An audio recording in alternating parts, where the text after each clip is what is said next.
The biggest surprise about traveling to Canada? The city itself is crazy. It's another thing. It's like a movie. So many Croats living here. Yeah. Croatians. Croatians. Yeah, so many of them. So it's very cool to see. The food.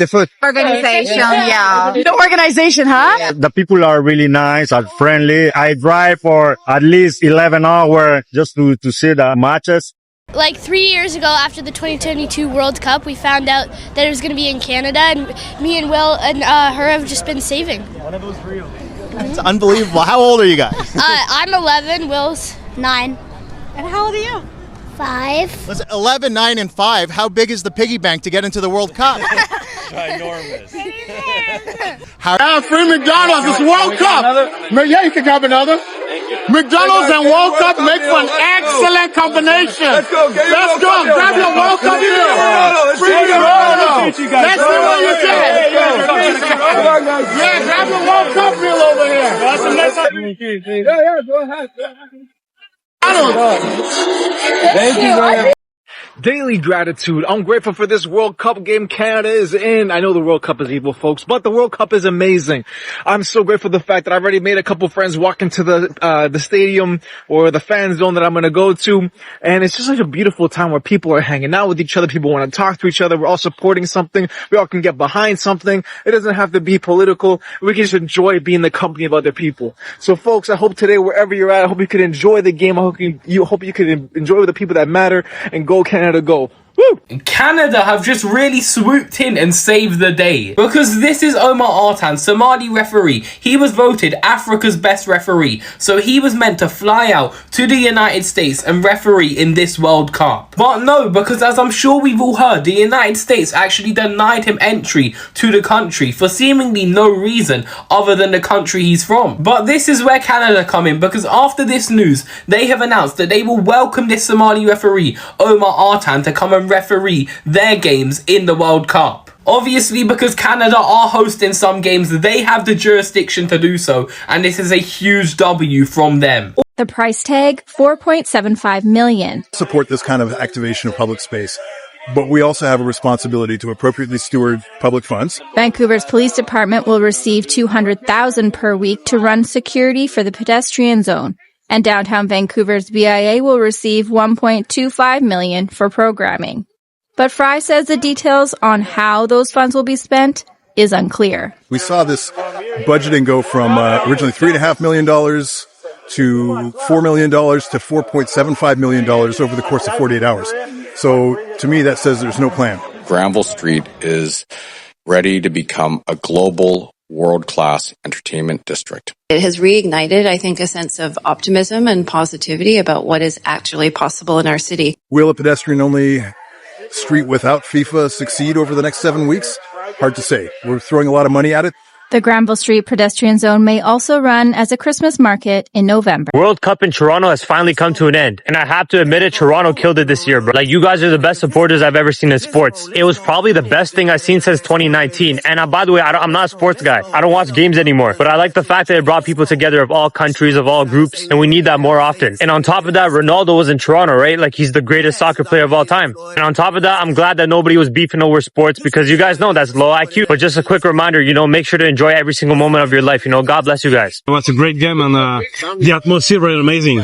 So, do you think that Vancouver does a good job of hosting the World Cup? Of course, yes. Even the streets, is very, here we are in the World Cup, so it's very nice. And 50 minutes were horrible for us because we always fought 2-2, and then we have to go back to LA. Now we can stay in Vancouver, and that's great for us. That is good for you, 100%. And how do you like Vancouver? Well, it's the third time we are here. That's the answer. Very well. We win. Yes. Yes, we win. You win. Perfect. We win to the Canadian people, but the Canadian people is so very friendly. I love it.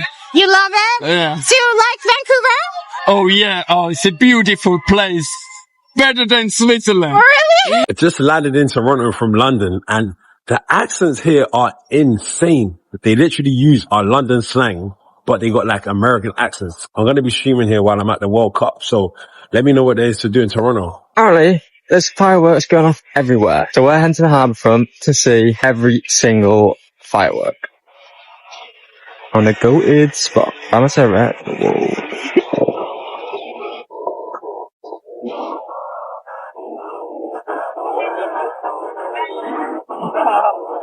I live in Vancouver, but I'm visiting Toronto for the first ever time, and it is completely different. First of all, the downtown here is way better. It's way more lively. It's realised how dead Vancouver is. However, Vancouver is a lot prettier of a city. Also noticed, nobody here is wearing Lululemon and like all sports gear, like in Vancouver. And immediately, straight off bat, been here less than 24 hours. The people are friendlier here. There is socially awkward, like in Vancouver. It reminds me of New York, which makes sense, I guess, because they're so close. It is also hot as hell. It's like 30 degrees and it's raining, which I was not expecting. I've always heard from loads of Irish people that Toronto's a bit of a shit. Well, it actually seems really nice, to be honest. So I'm enjoying it so far. Justice for Toronto. Things that confuse me in Canada as a British person. Number one is, why do the cars not have a license plate on the front? So weird. Like, look at these cars. Show anyone from the UK this and they're like, what's going on? The cars look naked. Next, the tipping culture fries my brain. I don't understand. Fair enough if it's a restaurant, but if I'm at a coffee shop just being served at the till, I feel peer pressured to tip. One thing I've noticed about Canadians, they love the badge. Any sport event, football, hockey, if you're not wearing the club colours, you're the odd one out. No one's trying to be cool. There's no ultras. Everyone's repping.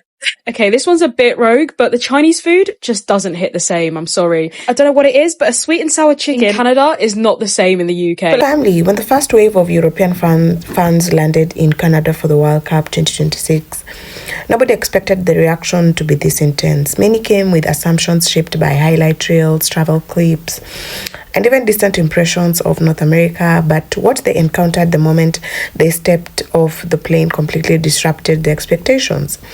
Now, at Toronto Pearson, the first shock wasn't noise or chaos like in other global tournaments. It was something else entirely: order, calm, efficiency, and a strange sense of politeness that felt almost unreal to visitors used to the frenzy of major European football cities. And one fan was heard laughing in disbelief, saying it felt like a country designed to make you relax even when you're late. And as they moved from the airport into the city, the second wave of reactions began. The scales of Canada's cities, which is clean, structured, and even almost cinematic, left many Europeans comparing it to the different kind of tournament experience altogether. And in places like Toronto and Vancouver, fans noticed something unexpected: diversity on a level that felt like walking through multiple continents in a single street. You had Moroccan flags beside Italian chants, English supporters sharing space with Brazilian drums, all blending into a surprisingly peaceful rhythm rather than the chaos many had anticipated. And for some Europeans, especially those used to tightly packed fan zones in cities like Berlin, Paris, or London, this calm multicultural balance felt almost surreal.